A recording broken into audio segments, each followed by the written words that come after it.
मैंने सुन लिया। श्रीवास्तव जी, मैं आपके पास आता हूं, जरा नीरज जी की भी बात जान लेते हैं। नीरज जी, 3 दिन से जो नौटंकी चली आ रही है वर्चुअल तरीके से वॉर जो हो रही है, मैं आपसे जानना चाहूंगा कि इसको लेकर के जिस तरह की चीजें देखी जा रही है, पहले डिप्टी सीएम साहब का बयान आता है एक जगह से, और उसको लेकर के समाजवादी पार्टी के आईटी सेल की तरफ से एक बड़ा ही भद्दे और बड़ा ही अमर्यादित शब्दों का प्रयोग करते हुए उसमें बयान सामने आ जाता है।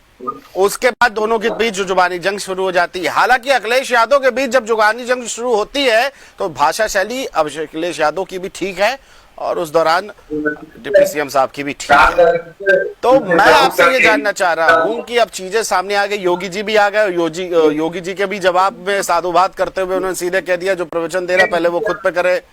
तो आपसे मैं जानना चाहूंगा कि ये स्तर जो गिरता चला आ रहा है, ये कौन सा नया पॉलिटिकल स्टैंड है 27 से पहले का? देखिए कुलभूषण जी, मुझे लगता है कि समाजवादी पार्टी को एक चीज देखनी चाहिए जो पहले राजनीति हुआ करती थी। लोहिया जी हो, जगेश्वर मिश्रा जी हो, मुलायम सिंह यादव जी रहे हो, उस समय दल लड़ा करते थे, दिल नहीं लड़ा करते।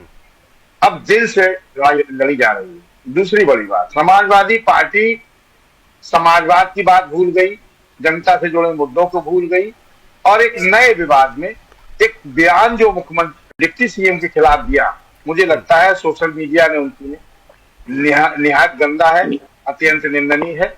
और मुझे लगता है कि इस तरह की भाषा शैली, इस तरह की बातचीत व्यक्तिगत रूप से राजनीति में नहीं आनी चाहिए। तीसरी बड़ी बात, अगर इस तरह की बात आ रही है, पहली चीज जो आपने अभी आदरणीय भारतीय जनता पार्टी के जो प्रवक्ता है उनको बताया कि ये अखिलेश यादव जी का बयान नहीं है, ये सोशल मीडिया पे समाजवादी पार्टी ने पहले इसको ट्वीट किया था। दूसरी बड़ी बात, इस तरह की राजनीति को अगर बंद करना है तो सबसे पहले चाहे वो समाजवादी पार्टी हो चाहे भारतीय जनता पार्टी हो, उनको तत्काल प्रभाव से अपने कार्यकर्ता पे, अपने विधायक पे, अपने सांसद पे, अपने मंत्री पे, अपने प्रवक्ता पे तत्काल कार्रवाई स्वयं करनी चाहिए कि इस तरह की भाषा शैली नहीं होनी चाहिए।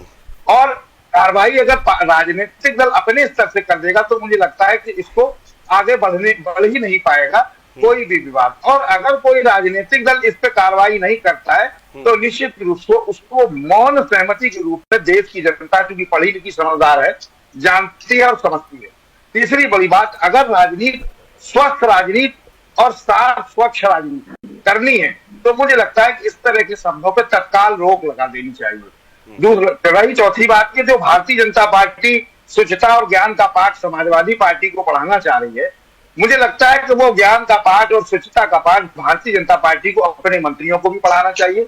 जिसमें मध्य प्रदेश के डिप्टी सीएम को भी बयान देख लीजिए, उन्होंने क्या दिया था। मैं वो शब्द नहीं कहूंगा क्योंकि भारतीय सेना मेरे लिए आदरणीय है, हम मंत्री हैं, वो नहीं वो कह सकते हैं। मैं सेना के खिलाफ सुनता हूँ, बोलता हूँ। दूसरी बड़ी बात, आप शाह साहब, विजय शाह साहब के देख लीजिए कैसे बयान थे। तो स्वच्छता का पाठ एक तरफ नहीं पढ़ाया जाता, दोनों तरफ भारतीय जनता पार्टी को पढ़ना और पढ़ाना भी चाहिए। और समाजवादी पार्टी के राष्ट्रीय अध्यक्ष ने, जहां तक मुझे ज्ञान है, कि उन्होंने उसके बाद तुरंत इस तरह की बात कही और स्पष्टीकरण दिया कि इस तरह की बात नहीं होनी चाहिए दोनों दलों के लिए। जी कुलभूषण, बिल्कुल किसी भी